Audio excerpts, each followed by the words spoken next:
29 अप्रैल 1945 को 157वें infantry regiment की इकाइयां म्यूनिक के बाहरी इलाके में एक दीवार वाले परिसर की ओर बढ़ रही थीं।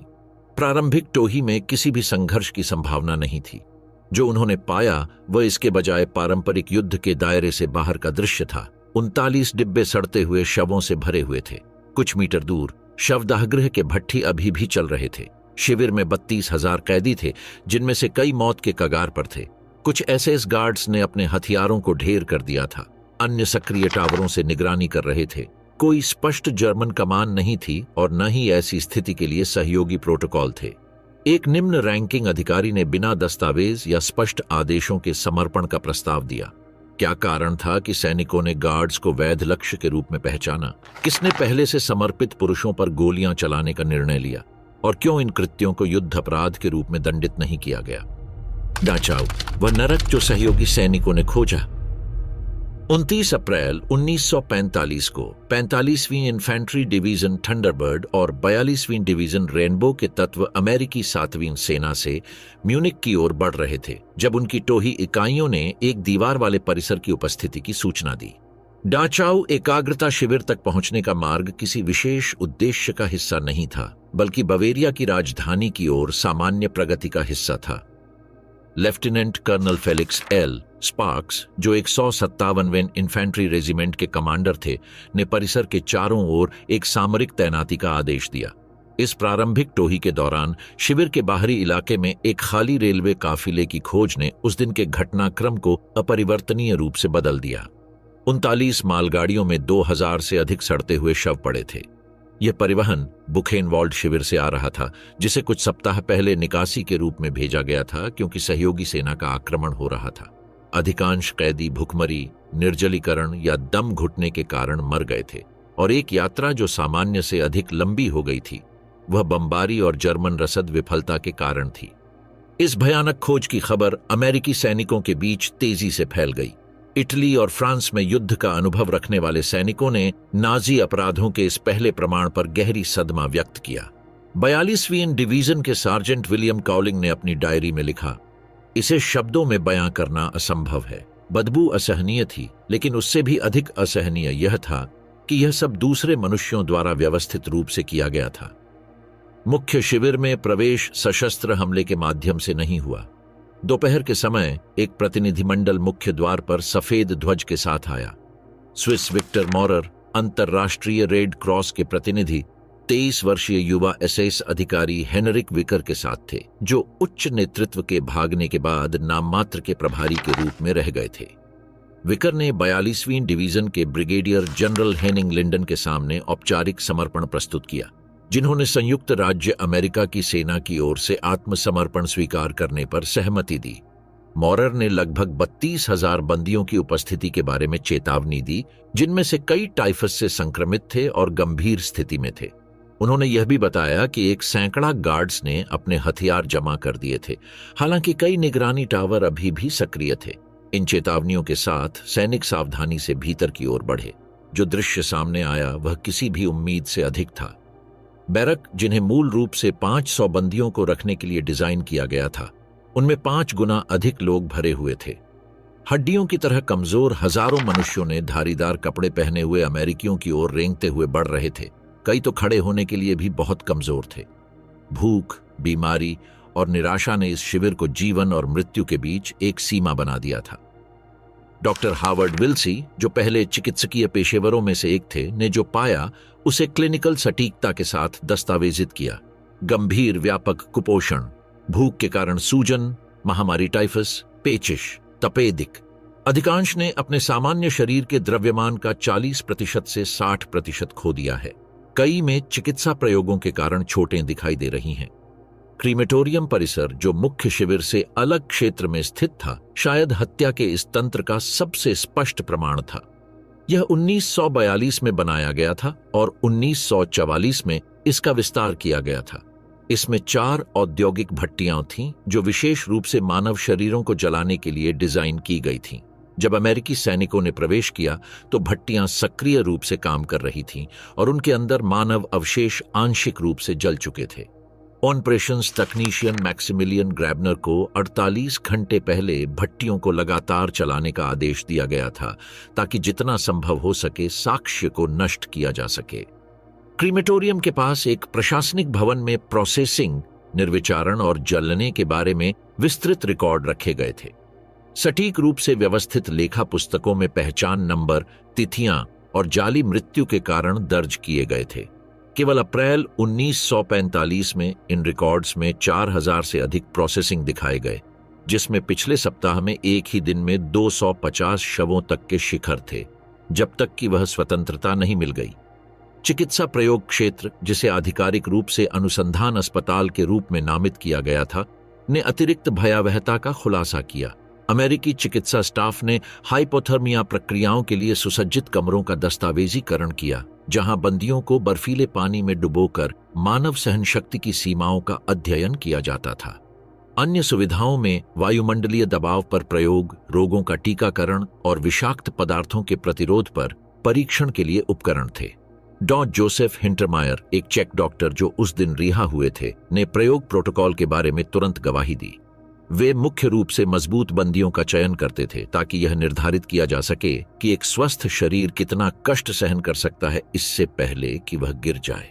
परिणामों को हर सप्ताह बर्लिन भेजा जाता था, जो वैज्ञानिक रिपोर्ट के रूप में होते थे। सटे हुए मुर्दाघर में सैनिकों ने विभिन्न शल्य चिकित्सा विकृति वाले बंदियों के शवों की खोज की। प्रयोगात्मक अंग विच्छेदन, अंगों की निकासी और रासायनिक एजेंटों के परीक्षण के सबूत। कुछ शवों में हाल की पोस्टमार्टम की निशानियां थीं, जो शायद अमेरिकी सैनिकों के आने से कुछ घंटे पहले की गई थीं। इन तत्वों का संयोग, लाशों से भरे डिब्बे, मरते हुए बंदी, सक्रिय शवदाह गृह और प्रयोग के सबूत ने मानसिक रूप से विनाशकारी प्रभाव डाला। शारीरिक आतंक जो देखा गया था, जल्दी ही जिम्मेदार लोगों के खिलाफ रोष में बदल गया, जो मुश्किल से रोक पाए गए थे। जबकि चिकित्सा टीमें हजारों जीवित बचे लोगों का इलाज करने के असंभव कार्य में लगी थीं, एक और अंधी गतिशीलता कैंप के विभिन्न हिस्सों में विकसित होने लगी। समर्पण या धोखा, डाखाऊ के अंदर का अराजकता। डाखाऊ कैंप की समर्पण ने सामान्य सैन्य प्रोटोकॉल का पालन नहीं किया। कोई औपचारिक दस्तावेज नहीं थे और न ही अधिकारों का कोई व्यवस्थित हस्तांतरण था, बल्कि यह एक टूटते नाजी प्रणाली और बिना किसी विशेष मार्गदर्शन के आक्रमणकारी सेनाओं के बीच टकराव था कि इस प्रकार की खोज को कैसे प्रबंधित किया जाए। जर्मन कमांड चेन टूट चुकी थी। आधिकारिक कमांडर एसएस ओबरस्टर्मबानेनफुएरर एडवर्ड वाइटर 3 दिन पहले अपनी पोस्ट छोड़कर टायरोल भाग चुके थे। हाइनरिख विकर, जिन्होंने समर्पण प्रस्तावित किया, एक अधीनस्थ थे जिनके पास परिसर पर पूरी तरह से अधिकार नहीं था। नाजी नियंत्रण का यह विघटन स्थल पर मौलिक विरोधाभासों के रूप में दिखाई दे रहा था।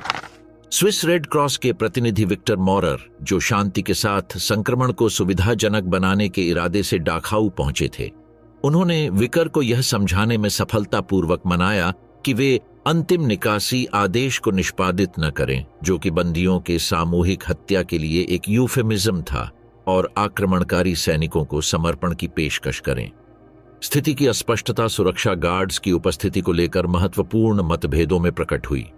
विकर ने लगभग 100 पुरुषों का उल्लेख किया जिन्होंने अपनी हथियारों को जमा कर दिया था, जो वास्तविकता से काफी कम संख्या थी। 157वें रेजिमेंट की बाद की रिपोर्टों ने परिसर में बिखरे हुए 300 से 560 एसएस सदस्यों का अनुमान लगाया, जिसमें उपग्रह क्षेत्रों और बाहरी पदों का भी समावेश था।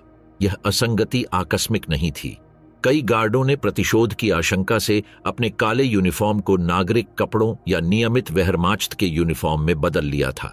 अन्य गार्ड निगरानी टावरों में बने रहे, आत्मसमर्पण करने या प्रतिकार करने के बीच असमंजस में थे। इस विखंडित आत्मसमर्पण ने एक खतरनाक सामरिक अस्पष्टता पैदा की। अमेरिकी सैनिकों के लिए आत्मसमर्पण करने वाले गार्डों और संभावित सक्रिय खतरों के बीच अंतर करना निश्चित रूप से संभव नहीं था। 45वीं डिवीजन के लेफ्टिनेंट जैक बुशीहेड ने इस भ्रम का वर्णन किया। हमें अत्यधिक सतर्कता के साथ आगे बढ़ने का आदेश दिया गया। हमें बताया गया कि एक सामान्य आत्मसमर्पण हुआ है, लेकिन साथ ही यह भी कहा गया कि दुश्मन के तत्व सक्रिय रह सकते हैं। कई टावरों पर कब्जा था। हम नहीं जानते थे कि हम जाल में प्रवेश कर रहे थे या वास्तव में एक आत्मसमर्पित शिविर में जा रहे थे। स्थिति को जटिल बना दिया गया था क्योंकि एकाग्रता शिविरों को मुक्त करने के लिए कोई विशिष्ट प्रोटोकॉल नहीं था। सैन्य संचालन मैनुअल इस परिदृश्य को ध्यान में नहीं रखते थे। क्या सभी एसएस गार्डों को सामान्य बंदियों की तरह माना जाना चाहिए? क्या वे लड़ाई करने वाले थे या अपराधी थे? मैदान पर हर अधिकारी को तत्काल परिणामों के साथ निर्णय लेने के लिए मजबूर किया गया था। कई निगरानी टावरों में एसएस गार्ड शत्रुता की प्रतीक्षा करते हुए शिविर में हो रही गतिविधियों को नर्वस होकर देख रहे थे। कुछ ने तारों के बाड़े के पास आते हुए बंदियों पर गोली चला दी, जिसके परिणाम स्वरूप अमेरिकी स्नाइपरों से तुरंत जवाब मिला। ये आकस्मिक संघर्ष इस धारणा को मजबूत कर रहे थे कि आत्मसमर्पण अधूरा था और खतरा अभी भी मौजूद था। 42वीं डिवीजन के ऑपरेशंस अफसर कैप्टन लीलैंड थॉम्पसन ने प्रशासनिक कार्यालय में दस्तावेज पाए जो हाल ही में ऐसे आदेशों को दिखाते थे जो आखिरी समय में गवाहों को समाप्त करने के लिए दिए गए थे। 26 अप्रैल की तारीख वाला एक आदेश पूर्ण निकासी और अंतिम सफाई का निर्देश देता था, जो सामूहिक हत्याओं के लिए कोडित शब्द था। ये समझ कि केवल कुछ घंटों में एक पूरी हत्याकांड से बचा गया था, बंदी गार्डों के प्रति शत्रुता को बढ़ा दिया। जनरल लिंडेन ने तत्काल चिकित्सा सहायता का अनुरोध किया और एक अस्थायी कमांड पोस्ट स्थापित किया। उनके द्वारा भेजी गई प्रारंभिक रिपोर्ट में 7वें सेना मुख्यालय को बताया गया था, दाचाओ शिविर सुरक्षित, मानवतावादी स्थिति गंभीर, सभी उपलब्ध चिकित्सा संसाधनों का अनुरोध, लगभग 30,000 जीवित बचे, जिनमें से अधिकांश गंभीर स्थिति में, सामूहिक अपराधों के सबूत, कैप्चर किए गए एसएस कर्मचारियों के प्रसंस्करण के लिए निर्देशों का अनुरोध। उच्च कमान से उत्तर कई घंटों बाद आया, जब घटनाएं पहले ही एक अपरिवर्तनीय दिशा में मोड़ चुकी थीं। इन कारकों का संयोजन, तत्काल दृश्य भय, महसूस की गई धमकी, सामरिक भ्रम और विशिष्ट प्रोटोकॉल की कमी ने उन घटनाओं के लिए स्थितियां तैयार की जो बाद में घटित हुईं। कोयला आंगन, उस नरसंहार के बारे में जिसे कोई नहीं बताना चाहता था। दाचाओ की मुक्ति के दौरान हुई कई हिंसा की घटनाओं में कोयला आंगन की घटना को विशेष रूप से एक उच्च अधिकारी के प्रत्यक्ष हस्तक्षेप और उनके बाद के गवाही के कारण सही ढंग से दस्तावेजित किया गया। यह घटना लगभग 14:45 मुख्य शिविर के पीछे स्थित एक सहायक क्षेत्र में हुई। इस स्थान को रिपोर्टों में कोयला आंगन के रूप में संदर्भित किया गया था, जो एक आयताकार क्षेत्र था जिसे आंशिक रूप से ईंट की दीवारों से घेर लिया गया था और इसे मूल रूप से ईंधन भंडारण के लिए उपयोग किया गया था। तत्कालिक सामरिक आवश्यकता के कारण कर्नल फेलिक्स स्पार्क्स ने इस क्षेत्र को पकड़े गए एसएस गार्डों के लिए अस्थायी रूप से एकत्र करने के स्थल के रूप में नियुक्त किया था, जबकि उनके प्रसंस्करण के लिए एक औपचारिक प्रोटोकॉल स्थापित किया जा रहा था। 157वें रेजिमेंट की कंपनी 1 के commander lieutenant William P Walsh को वहां इकट्ठा किए गए जर्मन बंदियों की सुरक्षा करने का आदेश मिला। लगभग 50 एसएस के सदस्य आंगन में लाए गए, जहां उन्हें जमीन पर बैठने और सिर पर हाथ रखने का आदेश दिया गया। कुछ ने पूरे काले यूनिफॉर्म पहने थे, अन्य लोग वेयरमाख्त के यूनिफॉर्म या आंशिक रूप से नागरिक कपड़े पहने हुए थे, जो उनके अपने संबंधों को छिपाने के प्रयासों को दर्शाता था। इस समूह की निगरानी करने के लिए वॉल्श ने एक 19 वर्षीय युवा सैनिक, जिसे बाद में गवाही में बर्दाई के रूप में पहचाना गया, को M1919A4 ब्राउनिंग मशीन गन चलाने के लिए नियुक्त किया। एक छोटी इन्फेंट्री यूनिट ने आंगन के दोनों सिरों पर सुरक्षा उपकरण पूरा किया। कर्नल स्पार्क्स ने क्षेत्र की व्यक्तिगत रूप से निगरानी की जब उन्हें अचानक अन्य क्षेत्र में बुलाया गया, जहां एक समूह बंदियों को तत्काल चिकित्सा सहायता की आवश्यकता थी। जाते समय उन्होंने स्पष्ट निर्देश दिए, जर्मन गार्डों की निगरानी की जानी चाहिए, लेकिन उनका दुर्व्यवहार नहीं किया जाना चाहिए क्योंकि वे जिनेवा कन्वेंशन के तहत युद्धबंदी थे। घटनाएं कुछ मिनटों बाद तेजी से बढ़ी। वॉल्श के बाद की गवाही के अनुसार कई गार्ड असहज रूप से इधर उधर घूमने लगे, स्पष्ट रूप से आपस में धीमी आवाज में बातचीत कर रहे थे। एक बंदी अचानक खड़ा हो गया। निकटतम निगरानी टावर से एक अलग गोली चलने की आवाज सुनाई दी, जो संभवतः एक जर्मन गार्ड द्वारा चलाई गई थी जिसने अभी तक आत्मसमर्पण नहीं किया था, जिससे तुरंत भ्रम उत्पन्न हुआ। युवक गनर ने इन हरकतों को भागने या विद्रोह का प्रयास समझते हुए बिना किसी निर्देश के मशीन गन से गोलीबारी शुरू कर दी। निरंतर गोलियों की बौछार ने बैठे हुए बंदियों के समूह को धो लिया, जिससे एक श्रृंखलाबद्ध प्रतिक्रिया हुई। कुछ उठकर दौड़ने की कोशिश करते हैं, अन्य जमीन पर गिर पड़े, जिससे अराजकता बढ़ गई। शूटर, जो स्पष्ट रूप से घबराए हुए थे, ने अनियंत्रित रूप से गोलियां चलाना जारी रखा। मशीन गन की आवाज ने कर्नल स्पार्क्स को सतर्क किया, जिन्होंने दौड़ते हुए आंगन में वापस लौटने के बाद जो दृश्य पाया वह उनकी रिपोर्ट और बाद की गवाही में दर्ज किया गया। युवा सैनिक, जो स्पष्ट रूप से सदमे की स्थिति में था, गिर चुके शरीरों पर गोलियां चला रहा था और बेतुकी बातें चिल्ला रहा था। स्पार्क्स ने शारीरिक रूप से हस्तक्षेप किया, सैनिक को उसकी स्थिति से लात मारी और गोलीबारी रोक दी। जो मैंने देखा वह एक लड़का था जो पूरी तरह से अपने होश खो बैठा था, स्पार्क्स वर्षों बाद कहेंगे। वह रो रहा था और कांप रहा था, ये दोहराते हुए कि वे भागने की कोशिश कर रहे थे। मुझे उसे मशीन गन से मजबूरन हटा देना पड़ा। जमीन पर 12 मृत एसएस गार्ड और कम से कम 17 घायल पड़े थे, जिनमें से कुछ दर्द से तड़प रहे थे। कर्नल ने घायल लोगों को तत्काल चिकित्सा सहायता प्रदान करने का आदेश दिया और तोपची को बदल दिया, जिसे उसकी इकाई से अलग कर उसे एक सैन्य चिकित्सक द्वारा जांचा गया। प्रारंभिक निदान ने अत्यधिक युद्ध थकावट और कैंप के अत्याचारों के प्रति मानसिक शॉक के संयोजन का सुझाव दिया। स्पार्क्स ने घटना की रिपोर्ट जनरल चार्ल्स बैनफिल को दी, जो उच्च कमान के प्रतिनिधि के रूप में कुछ घंटे बाद डाचाओ पहुंचे। उनका वर्णन सीधा था। एक अनधिकृत स्थिति के कारण कैद में शत्रु के नुकसान हुए, जिम्मेदार को हटा दिया गया है। यह एक व्यक्तिगत कृत्य था, पूर्वादेश के बिना और हमारे निर्देशों के विपरीत। इस स्पष्टीकरण ने इस घटना को एक व्यवस्थित नीति से अलग करने में महत्वपूर्ण भूमिका निभाई।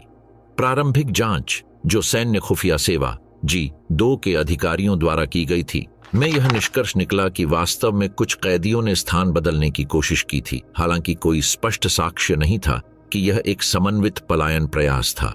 यह निर्धारित किया गया कि टॉवर से एक शॉट मुख्य कारक था, जिसने अमेरिकी तोपची की प्रतिक्रिया को प्रेरित किया। 157वें रेजिमेंट के आधिकारिक दस्तावेजों में इस घटना को अनधिकृत तरीके से घातक बल का उपयोग करने वाली सुरक्षा घटना के रूप में दर्ज किया गया। तोपची के मानसिक स्थिति और चरम परिस्थितियों को ध्यान में रखते हुए उसके खिलाफ कोई औपचारिक अनुशासनात्मक कार्रवाई नहीं की गई। कोयला यार्ड की यह घटना उसकी गंभीरता के बावजूद उस दिन घटित हिंसक घटनाओं का केवल एक अंश थी। इसकी विशिष्टता इसमें है कि इसे सटीक रूप से दस्तावेजित किया गया। उसे रोकने के लिए एक वरिष्ठ अधिकारी का सीधा हस्तक्षेप हुआ और इसकी अनधिकृत प्रकृति को आधिकारिक रूप से स्वीकार किया गया। वर्दी के बिना न्याय, डाचाओं में हिसाब किताब। जबकि कोयला यार्ड की घटना को एक पृथक घटना के रूप में दस्तावेजित किया गया और इसकी जिम्मेदारी व्यक्ति विशेष पर डाली गई, अन्य प्रतिशोधी कृत्य एक साथ डाचाओं के विभिन्न क्षेत्रों में घटित हुए। ये घटनाएं, जो संरचित नहीं थीं लेकिन उतनी ही घातक थीं, तत्कालीन तनावपूर्ण माहौल में सैन्य सुरक्षा और प्रतिशोध के बीच की सीमा को धुंधला कर देती थीं, जहां भावनात्मक प्रभाव के तहत न्याय का एक अनौपचारिक रूप उभर कर सामने आया। वही लेफ्टिनेंट विलियम पी वॉल्श, जिन्होंने रेजिमेंट की रिपोर्ट में एक अन्य घटना में भाग लिया। मृत शरीरों से भरे डिब्बों की जांच करने के बाद उन्होंने 4 एसएस गार्डों को पकड़ा जो नागरिक श्रमिकों में घुलकर भागने की कोशिश कर रहे थे। एक जानबूझकर कृत्य में उन्हें एक डिब्बे में ले जाया जिसमें लगभग 130 सड़ते हुए शव पड़े थे। गवाहों के अनुसार वॉल्श ने चारों गार्डों को शवों से भरे वैगन में अंदर जाने और वहां कुछ मिनट तक रुकने के लिए मजबूर किया। मैं चाहता हूं कि तुम ठीक से जानो कि तुमने क्या किया है। ये शब्द थे उनके, जैसा कि कॉर्पोरल हेनरी वेल्स की गवाही में दर्ज है। इसके बाद वॉल्श ने अपनी सरकारी पिस्तौल निकाली और वैगन के अंदर चारों जर्मनों को व्यक्तिगत रूप से गोली मार दी। उनके अधीन एक सैनिक ने मृत्यु सुनिश्चित करने के लिए उनके सिर में अतिरिक्त गोलियां चलाईं। यह कृत्य जानबूझकर और सोच समझकर किया गया था, जो कोयले के आंगन में घबराए हुए युवा बंदूकधारी की आवेगपूर्ण प्रतिक्रिया से पूरी तरह अलग था। यह एक सचेत त्वरित फांसी थी जिसे करने के लिए कोई समय नहीं था। वाले ने स्पष्ट अपराधों के प्रत्यक्ष न्याय के रूप में सही ठहराया। वॉल्श ने कभी अपनी जिम्मेदारी से इनकार नहीं किया, हालांकि उन्हें कभी अनुशासनात्मक कार्रवाई का सामना नहीं करना पड़ा। कैंप के एक अन्य हिस्से में शवदाह गृह के पास 42वीं डिवीजन के सार्जेंट पीटर ग्लारी ने अपनी निजी डायरी में यह दर्ज किया कि कैसे एक समूह ने एक विशेष रूप से क्रूर कांपों की पहचान की जो बीमार कैदियों को चिकित्सीय प्रयोगों के लिए चुनता था। कैदियों ने उसे घेर लिया, कोई हस्तक्षेप नहीं हुआ। उन्होंने धातु कार्यशाला के औजारों का इस्तेमाल किया। यह अत्यधिक क्रूर था, लेकिन हम में से किसी ने भी इसे रोकने की कोशिश नहीं की। यह बदला नहीं, न्याय था। अमेरिकी सैनिकों की मौन सहमति से कैदियों द्वारा की गई ये हत्याएं एक अलग प्रकार के हिसाब का प्रतिनिधित्व करती थीं। जिन सैनिकों ने कैदियों की अत्यधिक पीड़ा देखी थी, वे मानते थे कि उन्हें अपने अत्याचारियों की पहचान करने और उन्हें सजा देने का वैध अधिकार है। 45वीं डिवीजन के मेडिकल अधिकारी लेफ्टिनेंट जैक हैलोवेल ने अपने वरिष्ठ को लिखे पत्र में बताया कि कैसे उन्होंने जानबूझकर एक डच यहूदी डॉक्टर को एक जब्त की गई लूगर पिस्तौल दी, जिसे हाल ही में शिविर से मुक्त किया गया था। उसने मुझसे आत्मरक्षा के लिए हथियार मांगा। मैंने उसे उससे कहीं अधिक दिया। मैंने उसे संतुलन बहाल करने का अवसर दिया और उसी शाम उसने उसे 2 गार्डों पर इस्तेमाल किया, जिन्हें उसने स्वयं चिकित्सा खंड में चयन के लिए जिम्मेदार बताया था। बैरकों में जहां हजारों कैदी ठूंस ठूंस कर भरे हुए थे, वे कैदी जो शारीरिक रूप से सक्षम थे, उन्होंने ऐसे कापों की पहचान की जो सामान्य कैदियों में मिलकर छिपने की कोशिश कर रहे थे। ये कापो ऐसे कैदी थे जो विशेषाधिकारों के बदले एसएस के साथ सहयोग करते थे और उन्हें उनकी कथित गद्दारी के कारण जर्मन गार्डों से भी अधिक नफरत की नजरों से देखा जाता था। मेडिकल अधिकारी कप्तान मार्कस जे स्मिथ ने लिखा, हमने कम से कम 7 कापों की लाशें पाईं जिन पर कुंद हथियारों से पीट पीट कर मारने के निशान थे। कैदियों के अनुसार ये सहयोगी थे जिन्होंने आंतरिक चयन में भाग लिया था या राशन चुराए थे। उस क्षेत्र में तैनात सैनिकों ने कैदियों को यह मामला स्वयं निपटाने की अनुमति दी।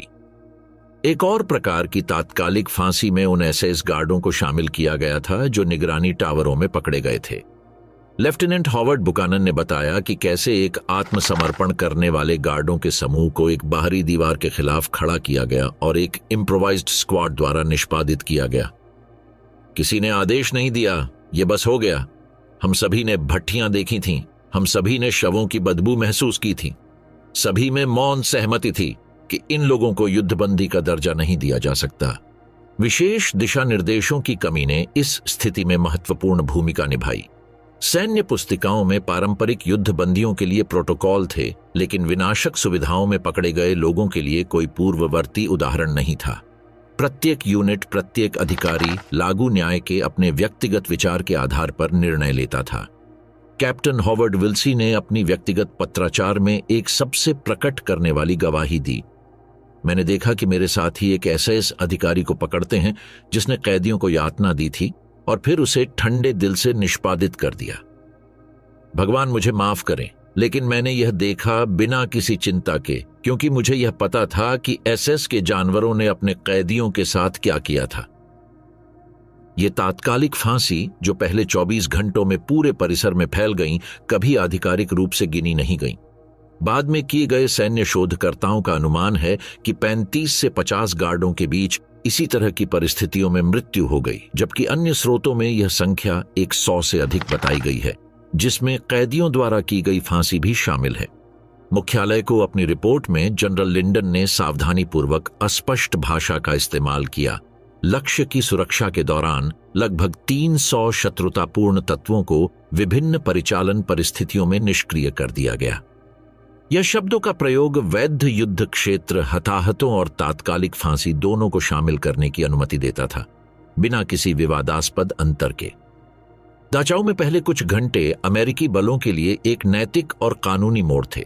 ऐसे सैनिक जिन्हें स्थापित युद्ध नियमों का पालन करने के लिए प्रशिक्षित किया गया था, अब एक ऐसी स्थिति में थे जो युद्ध के झात श्रेणियों से परे थी। जो उन्होंने देखा वह केवल पराजित शत्रु नहीं था, बल्कि मानव विनाश के लिए डिजाइन किए गए एक औद्योगिक सिस्टम का ठोस प्रमाण था।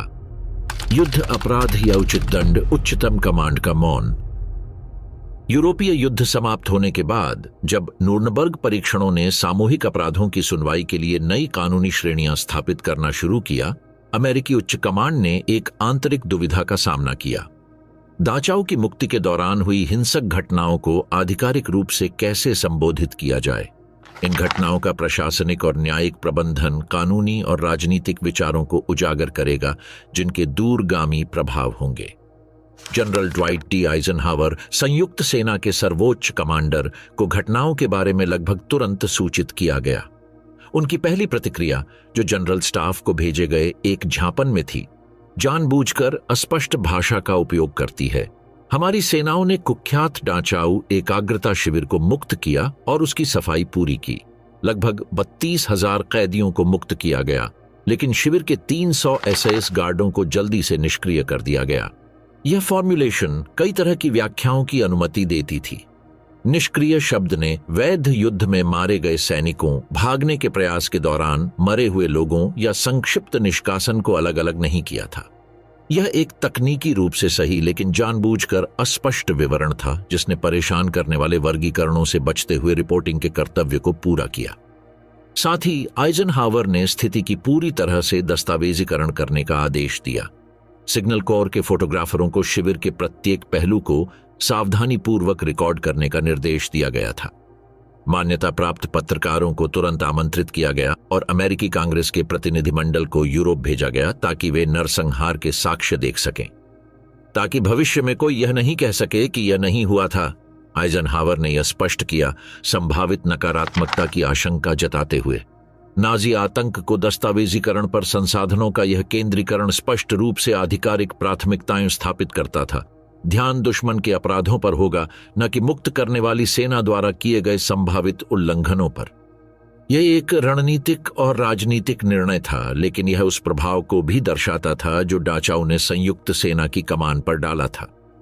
जैसे ही दुबले पतले कैदियों की और शवों से भरी हुई रेलगाड़ियों की तस्वीरें सैन्य निर्णय केंद्रों के माध्यम से फैलने लगीं, संक्षिप्त निष्कासन का मुद्दा आंतरिक प्रशासनिक चैनलों में चला गया। कर्नल विलियम क्विन, 7वें सेना के खुफिया प्रमुख, ने एक गोपनीय जांच का आदेश दिया, जिसे सैन्य कानूनी विभाग के अधिकारियों को सौंपा गया। यह समीक्षा, जो मई और जून 1945 के बीच की गई, ने एक वर्गीकृत रिपोर्ट तैयार की, जिसके निष्कर्षों में यह कहा गया कि हालांकि सचमुच उन सैनिकों को मार दिया गया था जिन्होंने आत्मसमर्पण किया था, जो तकनीकी रूप से युद्ध कानून का उल्लंघन करते थे, जिन परिस्थितियों में पहले युद्ध दलों का स्वागत किया गया था, उसे देखते हुए यह नहीं माना गया कि न्याय या निष्पक्षता यह मांग करती है कि व्यक्तिगत जिम्मेदारी तय करने का कठिन और शायद असंभव कार्य किया जाए। कर्नल लियोन जॉवोर्स्की, 7वें सेना के कानूनी सलाहकार और बाद में वाटरगेट कांड के दौरान विशेष अभियोजक, ने इस निष्कर्ष का समर्थन किया। एक ज्ञापन में जो उन्होंने उस समय के 3रे सेना के कमांडर जनरल जॉर्ज पैटन को भेजा था, उन्होंने तर्क किया कि इन परिस्थितियों में अमेरिकी सैनिकों पर आरोप लगाने से एक खतरनाक उदाहरण स्थापित होगा, जो नाजी अपराधियों को न्याय में लाने के लिए आवश्यक नैतिक अधिकार को कमजोर करेगा। इस मूल्यांकन में उस समय की जटिल परिस्थितियों का संकेत है। नूर्नबर्ग परीक्षणों की योजना बनाई जा रही थी। संयुक्त राज्य अमेरिका ने नाजी अपराधों का न्याय करने के लिए एक नैतिक नेतृत्व की स्थिति अपनाई थी। अमेरिकी सैनिकों द्वारा किए गए तात्कालिक निष्कासन की सार्वजनिक स्वीकृति इस स्थिति को खतरे में डाल सकती थी और शत्रु की प्रचार सामग्री को बढ़ावा दे सकती थी। लेफ्टिनेंट जनरल अलेक्जेंडर पैच, 7वें सेना के कमांडर, ने मामले को प्रशासनिक रूप से बंद करने का समर्थन किया। उनका निर्णय, जो एक संक्षिप्त ज्ञापन में दर्ज किया गया था, में यह उल्लेख था, मौजूदा स्थिति के लिए किसी प्रकार का उदाहरण न होने और संबंधित कर्मचारियों पर अत्यधिक दबाव होने के कारण न्यायिक प्रक्रियाएं शुरू करना उचित नहीं है। मामला प्रशासनिक रूप से बंद माना जाता है। इस निर्णय को आदेश की श्रृंखला में गोपनीय रूप से संप्रेषित किया गया, बिना किसी औपचारिक घोषणा या सार्वजनिक बयानों के। दरअसल 1980 के दशक के अंत तक रक्षा विभाग का आधिकारिक रुख डाचाओ में किसी भी प्रकार के निष्कासन के बारे में सवालों के जवाब में यह था कि ऐसे घटनाओं के बारे में कोई आधिकारिक रिकॉर्ड नहीं थे। कर्नल स्पार्क्स ने वर्षों तक इस मामले पर आधिकारिक चुप्पी बनाए रखी। अपनी ऑपरेशनल रिपोर्ट में उन्होंने निष्कासन का स्पष्ट उल्लेख नहीं किया और सुरक्षा घटनाओं और अनधिकृत बल के उपयोग जैसे शब्दों का इस्तेमाल किया। 1989 में सेना के सैन्य इतिहास केंद्र के लिए दिए गए साक्षात्कार में उन्होंने खुलकर इन घटनाओं को स्वीकार किया, हालांकि उन्होंने हमेशा इसे अव्यवस्थित बताया और इसे रोकने के लिए अपनी हस्तक्षेप की बात की। आधिकारिक न्यायिक प्रक्रियाओं की कमी का मतलब पूरी निष्क्रियता नहीं था। निष्कासन में शामिल कई सैनिकों को चुपचाप अन्य यूनिटों में स्थानांतरित कर दिया गया। कोलयार्ड के गनर को सक्रिय सेवा से हटा दिया गया और मानसिक मूल्यांकन के लिए भेजा गया। अधिकारी जैसे कि वॉल्श को मोर्चे से दूर प्रशासनिक कार्यों में पुनर्नियुक्त किया गया, हालांकि उन्होंने अपनी रैंक बनाए रखी और उन्हें युद्ध परिषद का सामना नहीं करना पड़ा। युद्ध विभाग ने स्थिति को एक आंतरिक सुरक्षा मामले के रूप में हैंडल किया, न कि एक आपराधिक मामला। आधिकारिक रिकॉर्ड में जर्मन हताहतों को सामान्य श्रेणियों के तहत गिना गया, जैसे लक्ष्य की सुरक्षा के दौरान निपटान या ऑपरेशनल परिस्थितियों में मारे गए, बिना वैध युद्ध और तात्कालिक निष्कासन के बीच भेद किए। दाचाऊ, भुलाए गए गवाही और मुक्तकर्ताओं का आघात। 29 अप्रैल 1945 ने एक दोहरी ऐतिहासिक छाप छोड़ी। नाजी शासन के सबसे प्रतीकात्मक एकाग्रता शिविरों में से एक का सार्वजनिक उद्घाटन और इसके मुक्त करने की विवादास्पद कार्रवाइयां। यह कैसे घटनाएं दस्तावेजित, संग्रहित और फिर से व्याख्यायित की गईं। 7 दशकों में यह दिखाता है कि होलोकॉस्ट और चरम स्थितियों में सैन्य आचरण को समझने में कितनी गहरी परिवर्तन हुए हैं। ये तत्कालीन गवाही निजी पत्राचार और व्यक्तिगत अभिलेखों में दर्ज की गई थी, जो दशकों तक छुपी रहीं। उस दिन मौजूद सैन्य चिकित्सक कप्तान हॉवर्ड विल्सी ने अपनी पत्नी को कई विस्तृत पत्र लिखे, जिनमें न केवल पाए गए चिकित्सकीय हालात का विवरण था, बल्कि उन्होंने देखी गई हत्याओं के प्रति अपनी भावनाएं भी साझा की। मैं उन पुरुषों का न्याय नहीं कर सकता जिन्होंने गोली चलाई, उन्होंने मई 1945 में लिखा। इस जगह में कुछ ऐसा है जो मानवीय समझ को बदल देता है। मैंने अपने सैनिकों को युद्ध में मरते देखा है, लेकिन ऐसा कुछ नहीं जो इन हजारों जीवित कंकालों से तुलना कर सके, जिन्हें बेकार वस्तुओं की तरह ढेर में फेंका गया था। यह कोई युद्ध का क्षेत्र नहीं है। यह कुछ ऐसा है जिसके लिए हमारे पास कोई उपयुक्त नाम नहीं है। यह व्यक्तिगत पत्राचार, तस्वीरों, चिकित्सकीय टिप्पणियों और नैदानिक अवलोकनों के साथ मिलकर बाद में हॉवर्ड सी विल्सी संग्रह के रूप में संकलित हुआ, जिसे सिएटल होलोकॉस्ट सेंटर में संरक्षित किया गया है। विल्सी के दस्तावेज विशेष रूप से उनके नैदानिक दृष्टिकोण के कारण मूल्यवान हैं। उन्होंने जीवित बचे लोगों के वजन, माप और जीवन संकेतों को सावधानीपूर्वक दर्ज किया, जिससे यह एकाग्रता शिविर के पीड़ितों पर सबसे पहले के व्यवस्थित चिकित्सकीय रिकॉर्डों में से एक बन गया। जहां व्यक्तिगत गवाहियां व्यक्तिगत प्रभावों को दर्शा रही थीं, वहीं आधिकारिक दस्तावेज एक अलग दिशा में जा रहे थे। नियमित रिपोर्टों में इस मुक्ति को एक सफल सैन्य अभियान के रूप में दर्ज किया गया, जिसमें मुक्त किए गए कैदियों की संख्या और पाए गए हालात पर जोर दिया गया। त्वरित हत्याओं को सुरक्षा घटनाएं या विशेष नियंत्रण स्थितियां जैसे शब्दों में छिपाया गया। व्यक्तिगत अभिलेखों और आधिकारिक रिपोर्टों के बीच यह अंतर डाखाओ की ऐतिहासिक स्मृति के निर्माण की पहली अवस्था को चिह्नित करता है। यह वह मोड़ था जहां व्यक्तिगत अनुभव और संस्थागत कथा अलग अलग रास्तों पर चलने लगे और कभी कभी परस्पर विरोधाभासी प्रवाह बन गए। 1980 के दशक के अंत तक, जब अधिकांश प्रत्यक्ष प्रतिभागी सेवानिवृत्त हो चुके थे या गुजर चुके थे, तभी अधिक पूर्ण दस्तावेज सामने आने लगे। 1989 में फेलिक्स स्पार्क्स ने मिलिट्री हिस्ट्री सेंटर को एक साक्षात्कार दिया, जिसमें उन्होंने पहली बार कोयले के यार्ड में हुई गोलीबारी और उसे रोकने के लिए अपने हस्तक्षेप का स्पष्ट विवरण दिया। हमें समझना चाहिए कि हमारे सैनिक मशीनें नहीं थे, उन्होंने समझाया। वे सामान्य युवा थे जो कुछ इतना विकृत देख रहे थे कि कोई प्रशिक्षण उन्हें इसके लिए तैयार नहीं कर सकता था। जो हुआ वह भयानक था, लेकिन वह न योजनाबद्ध था और न ही प्रणालीगत। वह अमानवीयता के सामने मानवीय प्रतिक्रिया थी। यह साक्षात्कार एक निर्णायक मोड़ बन गया। पहली बार एक वरिष्ठ अधिकारी ने त्वरित हत्याओं को आधिकारिक रूप से स्वीकार किया, साथ ही इस बात पर जोर दिया कि ये क्रियाएं अनुमोदित नहीं थीं और उन्हें रोकने का प्रयास किया गया था। यह रिकॉर्डिंग कांग्रेस की लाइब्रेरी के अभिलेखों में जोड़ी गई और बाद में वेटरन्स हिस्ट्री प्रोजेक्ट में शामिल की गई। 1995 में डाखाओ की मुक्ति की 50वीं वर्षगांठ के अवसर पर अमेरिकी रक्षा विभाग ने डाखाओ से संबंधित 1200 से अधिक पृष्ठों के दस्तावेजों को सार्वजनिक कर दिया। इस पहल ने इतिहासकारों को उन सैन्य, चिकित्सा और संवाद रिकॉर्ड्स तक पहुंच प्रदान की, जो पहले की आधिकारिक व्याख्याओं से बाहर रखे गए कई विवादास्पद पहलुओं की पुष्टि करते थे। इन अभिलेखों की क्रमिक सार्वजनिकता एक महत्वपूर्ण पीढ़ीगत परिवर्तन के साथ मेल खाती थी। जैसे जैसे प्रत्यक्ष प्रतिभागी वृद्ध हुए, उनमें से कई ने वर्षों तक चुप रखे गए अनुभवों को साझा करने की आवश्यकता महसूस की। 1990 से 2005 के बीच मुक्ति अभियान में भाग लेने वाले दर्जनों दिग्गजों ने रिकॉर्डेड साक्षात्कार दिए, जिससे नई दृष्टिकोण और विवरण सामने आए। आई कंपनी के सैनिक जॉन ली, जिन्होंने कोयले के आंगन में गोलीबारी देखी थी, ने 1998 में शोआ फाउंडेशन को दिए एक साक्षात्कार में कहा, मशीन गन पर तैनात लड़का पूरी तरह नियंत्रण से बाहर था। वह रोते हुए गोली चला रहा था जैसे वह खुद को रोक ही नहीं पा रहा हो। स्पार्क्स को उसे सचमुच लात मारकर हटाना पड़ा। किसी ने गोली चलाने का आदेश नहीं दिया था। यह सामूहिक उन्माद का क्षण था, कुछ ऐसा जिसे आप तब तक नहीं समझ सकते जब तक आपने वहां जो हमने देखा वह न देखा हो। इन देर से आने वाले लेकिन अधिक ईमानदार और सूक्ष्म साक्ष्यों ने उन तत्वों को फिर से रचने में मदद की जो आधिकारिक रिपोर्टों में अनुपस्थित थे। साथ ही ये साक्ष्य यह भी उजागर करते हैं कि मुक्तिदाता सैनिकों ने गहन मनोवैज्ञानिक आघात का अनुभव किया, जो उनके कार्यों को समझने के लिए अनिवार्य तत्व है। शैक्षणिक क्षेत्र में जे माइकल वेंगर, रिचर्ड ड्रिनन और टिमोथी वॉल्च जैसे शोधकर्ताओं ने प्रतिशोध की इन घटनाओं को विश्लेषण का केंद्र बनाया।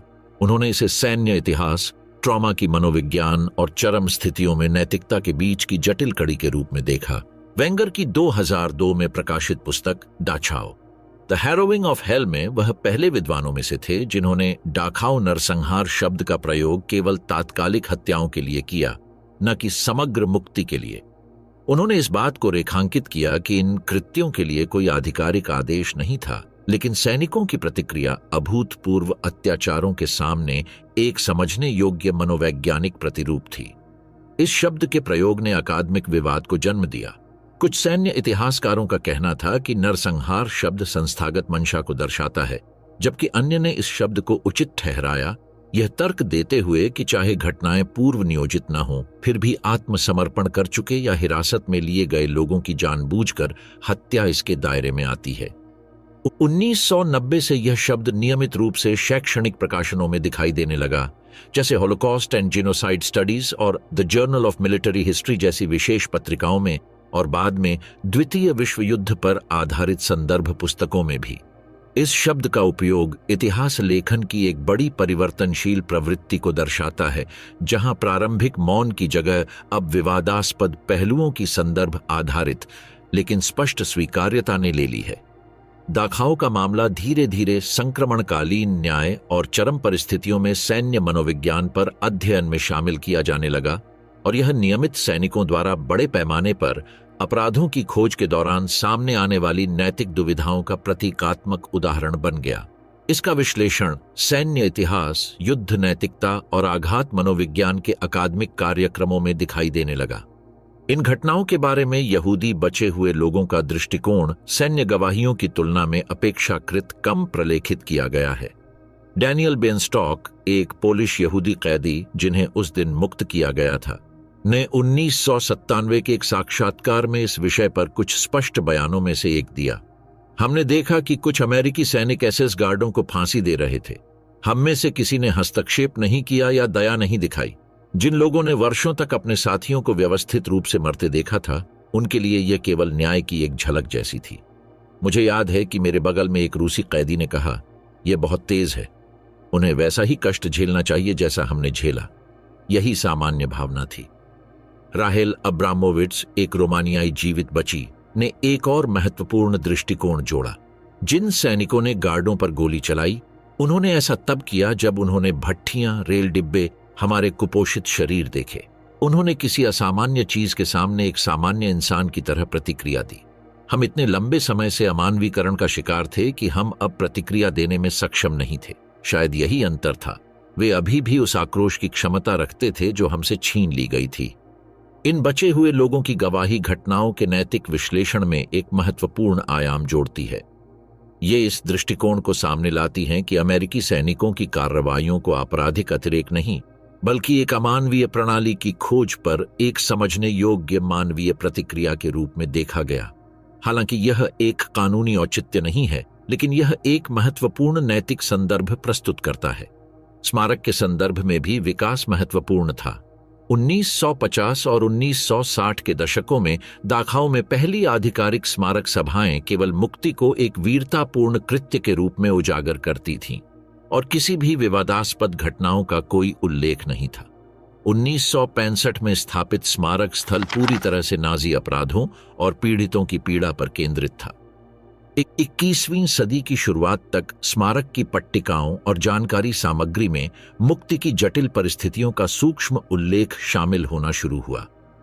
2005 में 60वीं वर्षगांठ के दौरान एक अतिरिक्त पट्टिका लगाई गई जिसमें यह स्वीकार किया गया कि खोजे गए भयावह परिप्रेक्ष्य में कुछ अधिकृत नहीं की गई प्रतिशोध की घटनाएं हुईं जो कि मानव संदर्भ में समझने योग्य थीं, लेकिन यह भी दर्शाती हैं कि नाजी व्यवस्था ने कितनी गहराई से नैतिक अस्थिरता उत्पन्न की थी। इतिहासकार पॉल बर्बेन ने अपनी महत्वपूर्ण कृति डाचो दी ऑनफिशियल हिस्ट्री में 29 अप्रैल की घटनाओं पर सबसे संतुलित विश्लेषण प्रदान किया। उनका शोध, जो जीवित बचे लोगों के साक्षात्कारों और अवर्गीकृत आधिकारिक दस्तावेजों पर आधारित था, एक विस्तृत कालक्रम स्थापित करता है जो मुक्तिकरण के मानवीय पहलुओं और हिंसक घटनाओं दोनों को एकीकृत करता है। बर्बेन ने निष्कर्ष निकाला कि यह कृत्य, हालांकि सैन्य कानून के खिलाफ थे, को उनके विशिष्ट संदर्भ में समझा जाना चाहिए। पश्चिमी सैन्य अनुभव में पहले कभी नहीं देखे गए औद्योगिकीकरण के आतंक प्रणाली की खोज का तत्काल मानसिक प्रभाव। वॉशिंगटन डीसी में होलोकॉस्ट मेमोरियल म्यूजियम के अभिलेखागार में सेना के सिग्नल कॉर्प्स द्वारा मुक्तिकरण के दस्तावेजीकरण करने वाली तस्वीरें जीवित बचे हुए सैनिकों की मौखिक गवाही के साथ संरक्षित हैं। यह संयोजन शोधकर्ताओं और आगंतुकों को घटना के विभिन्न पहलुओं का सीधे सामना करने का अवसर देता है, जिसमें इसके सबसे कठिन पहलू भी शामिल हैं। इन घटनाओं को आधिकारिक ऐतिहासिक स्मृति में धीरे धीरे शामिल किया जाना अमेरिकी सेना के आंतरिक दस्तावेजों में भी देखा जा सकता है। 1980 के दशक तक सैन्य कानून और युद्ध की नैतिकता पर प्रशिक्षण मैनुअल में दचाव का कोई उल्लेख नहीं था, लेकिन बाद में प्रकाशित प्रकाशनों ने इसे केस स्टडी के रूप में शामिल करना शुरू किया, विशेष रूप से अत्यधिक परिस्थितियों में नैतिक जटिलताओं की जांच करने के लिए। 1998 में अमेरिकी सेना के वार कॉलेज के एक निर्देशात्मक दस्तावेज में मामले को स्पष्ट रूप से प्रस्तुत किया गया। दचाऊ में घटनाएं यह दिखाती हैं कि कैसे यहां तक कि अनुशासित सैनिक भी उन खोजों पर अप्रत्याशित रूप से प्रतिक्रिया कर सकते हैं जो उनके प्रशिक्षण से परे होती है। यह औचित्य नहीं है, बल्कि भविष्य के अभियानों के लिए एक चेतावनी है, जहां वे सामूहिक अत्याचारों का सामना कर सकते हैं। यह विकास संस्थागत स्तर पर युद्ध की स्थिति में सैनिकों के व्यवहार की समझ में एक मौलिक परिवर्तन को दर्शाता है। पहले जहां अपवादियों को चुप कराने या न्यूनतम करने की प्रवृत्ति थी, अब धीरे धीरे एक दृष्टिकोण उभर कर सामने आया है जो उन सैनिकों की मानसिक जटिलताओं को पहचानता है जो ऐसे परिदृश्यों से गुजरते हैं जो उनके नैतिक संदर्भ को मौलिक रूप से चुनौती देते हैं। आधुनिक सैन्य इतिहासकारों जैसे डेविड सेजारानी और क्रिस्टोफर ब्राउनिंग ने दचाव की घटनाओं को सिस्टमेटिक नैतिक पतन के व्यापक संदर्भ में रखा है, जो यूरोपीय युद्ध के अंतिम महीनों में विशेषता थी।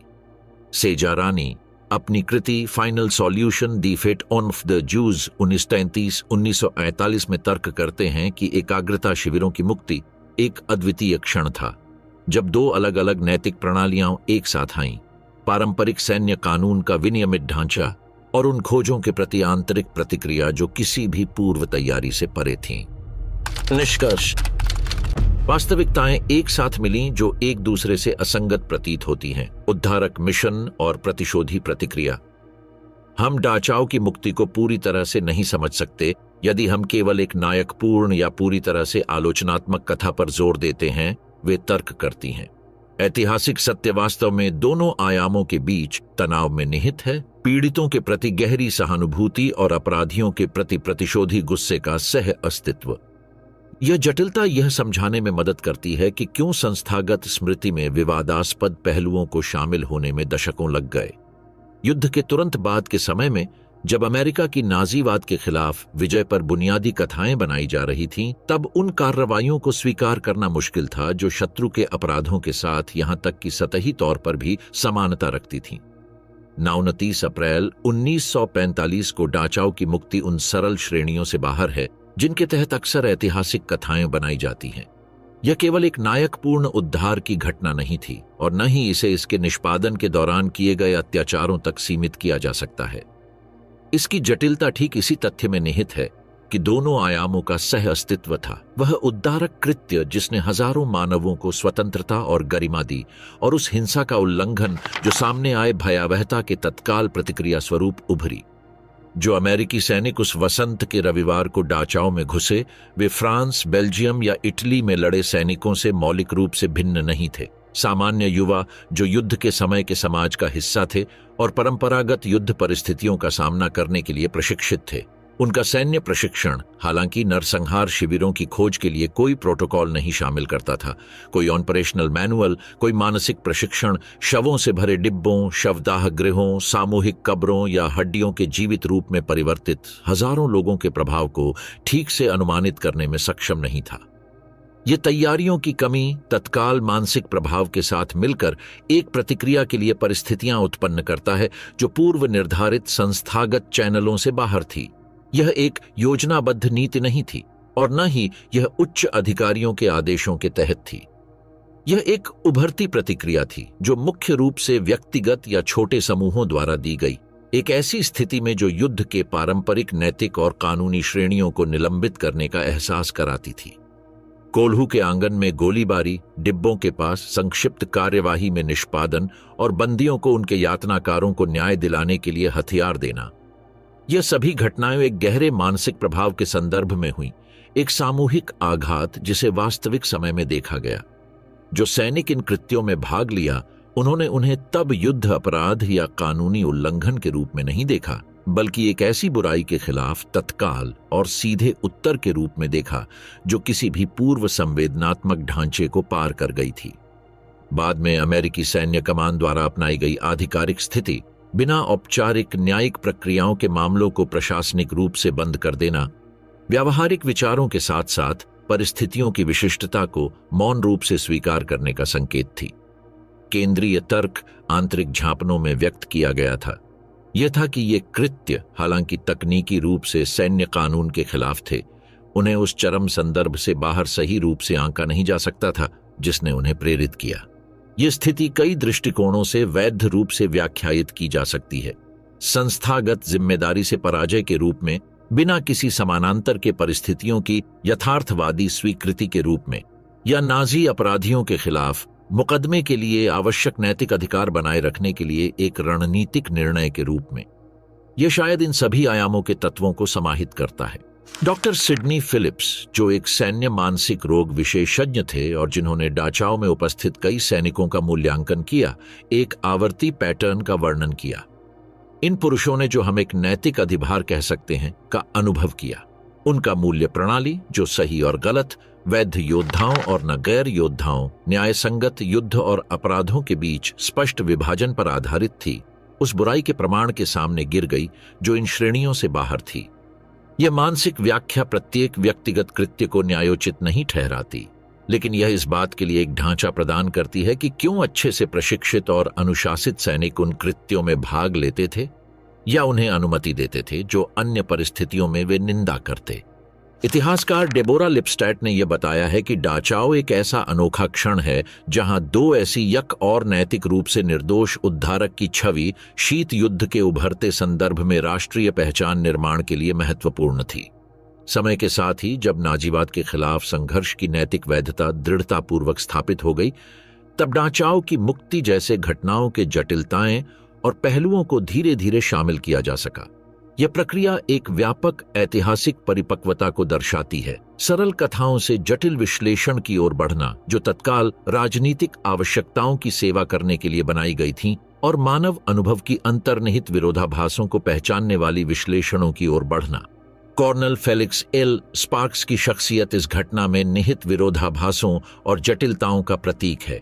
वही अधिकारी जिन्होंने कोल्हू आंगन में गोलीबारी को रोकने के लिए शारीरिक रूप से हस्तक्षेप किया, वही थे जिन्होंने अपने आधिकारिक रिपोर्ट में अन्य समान घटनाओं को रिपोर्ट न करने का निर्णय लिया। वही सैनिक जिन्होंने एक बड़े नरसंहार को रोका, वही थे जिन्होंने दशकों बाद न्यायिक प्रक्रियाओं के खिलाफ तर्क किया, ये दावा करते हुए कि ऐसी परिस्थितियों में उठाए गए कृत्यों को न्यायपूर्ण ढंग से आंका जाने के लिए कोई उपयुक्त ढांचा नहीं था। उनके व्यक्तित्व में सैन्य कानून के प्रति सम्मान और ऐसी स्थितियों की स्वीकृति थी जो इसे पार करने का प्रतीत होती थी। स्पार्क्स की बाद की यात्रा भी उतनी ही प्रकट करने वाली है। युद्ध के बाद उन्होंने कानून की पढ़ाई की और कोलोराडो में एक प्रतिष्ठित न्यायाधीश के रूप में करियर विकसित किया, जहां उन्हें कानूनी प्रक्रिया के प्रति अपने कठोर पालन और प्रक्रियात्मक गारंटी के बचाव के लिए ख्याति प्राप्त हुई। यह स्पष्ट विरोधाभास, वह व्यक्ति जिसने डाचाओ में कुछ कानूनी उल्लंघनों की अनुमति दी थी और अब वह राज्य के कानून का एक सख्त संरक्षक बन गया, मानव आचरण में असाधारण परिस्थितियों और मानक सिद्धांतों के बीच जटिल इंटरेक्शन को चित्रित करता है। डाचाओ के उत्तरजीवियों के लिए तात्कालिक निष्पादन के मुद्दे ने हमेशा उनके उद्धार के केंद्रीय तथ्य के मुकाबले एक गौण स्थान लिया। मैक्स मैनहाइमर, एक यहूदी कैदी जो शिविर से बच निकला और बाद में होलोकॉस्ट के इतिहासकार बने, ने वह स्थिति व्यक्त की जो बहुतों द्वारा साझा की गई थी। जो कुछ भी उस दिन एसएस गार्ड्स के साथ हुआ वह एक अन्य नैतिक क्रम में आता है जिसे मैं जज नहीं कर सकता। हमारे लिए जो अंदर थे, केवल यही महत्वपूर्ण था कि आखिरकार वह पल आया जब दरवाजे खुले और हमें फिर से इंसान माना गया।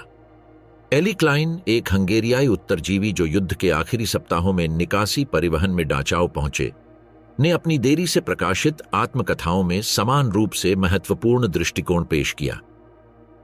जब अमेरिकियों ने दरवाजे खोले, मैं हिलने डुलने के लिए बहुत कमजोर था। मैंने अपनी बिस्तर से देखा कि कुछ सैनिक गार्ड्स के साथ अत्यधिक हिंसा से पेश आ रहे थे। उस समय मुझे कुछ भी महसूस नहीं हुआ। केवल कुछ दिन बाद जब मैंने कुछ ताकत और मानसिक स्पष्टता प्राप्त की, तब मैंने जो देखा था उस पर विचार करना शुरू किया। मैंने समझा कि वे युवा सैनिक जो एक सामान्य दुनिया में मानवीय मूल्यों के साथ पले बढ़े थे, उन्हें यह शौक हुआ था जब उन्होंने वह देखा जो हमने वर्षों तक धीरे धीरे अनुभव किया था। उनकी हिंसक प्रतिक्रिया मानवता का लक्षण थी, क्रूरता का नहीं। यह उन आत्माओं का परावर्तन था जो अब भी पूरी बुराई के सामने क्रोधित हो सकती थीं। सीधे पीड़ितों का यह दृष्टिकोण घटनाओं का मूल्यांकन करते समय अनदेखा नहीं किया जाना चाहिए। यह सुझाव देता है कि ऐतिहासिक व्याख्या में एक नैतिक पदानुक्रम है। जातीय जनसंहार का संगठित और प्रणालीबद्ध अपराध उसकी खोज पर तत्काल, यहां तक कि हिंसक प्रतिक्रियाओं के साथ मेल नहीं खा सकता। हालांकि यह भेद आलोचनात्मक विश्लेषण से मुक्त नहीं करता और स्वचालित रूप से किसी भी प्रतिक्रिया को न्यायोचित नहीं ठहराता। आश्वत्सविट्स के उत्तरजीवी और लेखक प्रिमो लेवी, हालांकि वे डाचाओं में नहीं थे, ने चरम स्थितियों में नैतिकता पर एक महत्वपूर्ण चिंतन पेश किया। शोहा हमें हमारे पारंपरिक नैतिक श्रेणियों पर पुनर्विचार करने के लिए मजबूर करता है, न तो उन्हें त्यागने के लिए बल्कि उनके सीमाओं को पहचानने के लिए। ऐसी स्थितियां होती हैं जहां सामान्य नैतिक ढांचे अपर्याप्त होते हैं, न क्योंकि वे अप्रचलित हो जाते हैं, बल्कि क्योंकि उन्हें उन स्थितियों के लिए डिजाइन किया गया था जो मानव अनुभव के सामान्य अनुपात से मेल खाती थीं। 29 अप्रैल को डाचाओ में हुई घटनाएं ठीक वही प्रकार की चरम स्थितियां हैं। सैनिक जो एक विशिष्ट प्रकार की नियोजित हिंसा, सामान्य सैन्य युद्ध के लिए प्रशिक्षित थे, अचानक एक पूरी तरह से अलग, प्रणालीबद्ध और अमानवीय हिंसा के प्रमाणों का सामना कर रहे थे। उनकी प्रतिक्रिया, हालांकि कुछ मामलों में पारंपरिक सैन्य मानकों के अनुसार उल्लंघनकारी, को उसी विशिष्ट संदर्भ में व्याख्यायित किया जाना चाहिए। यह दृष्टिकोण एक पूर्ण नैतिक सापेक्षवाद स्थापित करने का उद्देश्य नहीं रखता, बल्कि संदर्भ से बाहर के निर्णयों की अपर्याप्तता को पहचानने का प्रयास करता है। जैसा कि दार्शनिक जोनाथन ग्लोवर ने संघर्ष की चरम स्थितियों में नैतिकता के अपने विश्लेषण में बताया है, ऐसी परिस्थितियां होती हैं जहां लोग मानसिक और नैतिक दबावों के तहत इतनी असाधारण तरीके से कार्य करते हैं कि इसके लिए एक अलग प्रकार के मूल्यांकन की आवश्यकता होती है, न कि जिम्मेदारी से मुक्ति देने के लिए, बल्कि इसलिए कि हम किए गए कृत्यों और निर्णयों की प्रकृति को ठीक से समझ सकें। डाचाओ कई कारणों से एक ऐतिहासिक मोड़ के रूप में बना हुआ है। दुनिया के लिए यह नाजी सांप्रदायिक प्रणाली का एक सार्वजनिक रूप से पहला बड़ा प्रदर्शन था। हजारों कैदियों के लिए इसका मतलब था एक अप्रकट यातना का अंत और बुनियादी मानवीय गरिमा की बहाली। मुक्त करने वाली सेनाओं के लिए यह एक सामूहिक आघात था जिसे बहुतों को अपने जीवन के बाकी हिस्सों में चुपचाप ढोना पड़ा। उस दिन की पूरी कहानी सरल बनाने की अनुमति नहीं देती। नायकत्व का कोई शुद्ध कथा नहीं है जिसमें कोई छाया न हो, न ही कोई अमूर्त निंदा है जो असाधारण परिस्थितियों को नजरअंदाज करे। इसकी सबसे गहरी सीख शायद इस जटिलता में निहित है। साथ साथ उद्धारक कृत्य और प्रतिशोधात्मक उल्लंघन, संस्थागत अनुशासन और असहनीयता के सामने आक्षेप को तोड़ने की क्षमता को पहचानने में। यह समझना कि अमेरिकी सैनिकों ने डाचाओ के गार्ड्स पर क्यों गोलीबारी की, इसका मतलब यह नहीं है कि हर व्यक्तिगत क्रिया को न्यायोचित ठहराया जाए, बल्कि यह स्वीकार करना है कि जब हमारे नैतिक ढांचे का सामना बुराई की चरम अभिव्यक्तियों से होता है तो वे कितने नाजुक होते हैं। यह एक अभ्यास है जो सरल निर्णयों से परे जाता है और चरम स्थितियों में मानव आचरण की जटिलताओं में प्रवेश करता है। यह एक याद दिलाने वाला है कि यहाँ तक कि नायकपूर्ण कार्यों में भी छायाएं हो सकती हैं, और इतिहास, यदि वह ईमानदार हो, तो इन अस्पष्टताओं को हल किए बिना अपनी गोद में समेटे रखेगा। शायद इन घटनाओं पर सबसे स्पष्ट विचार सैमुअल ग्लैशो से आता है, जो उस दिन मुक्ति प्राप्त करने वाले एक कैदी थे। मैंने अमेरिकी सैनिकों को शवों के ढेर के सामने रोते हुए देखा। मैंने अन्य सैनिकों को आत्मसमर्पण किए हुए गार्ड्स पर गोली चलाते देखा। मैंने क्रूरता और सहानुभूति को आपस में जुड़ा हुआ देखा। इसे कैसे न्यायपूर्ण ठहराया जाए? मैं केवल इतना कह सकता हूं कि उस दिन मैंने नरक और उसकी मुक्ति दोनों को देखा, और दोनों में मानवीय चेहरा था।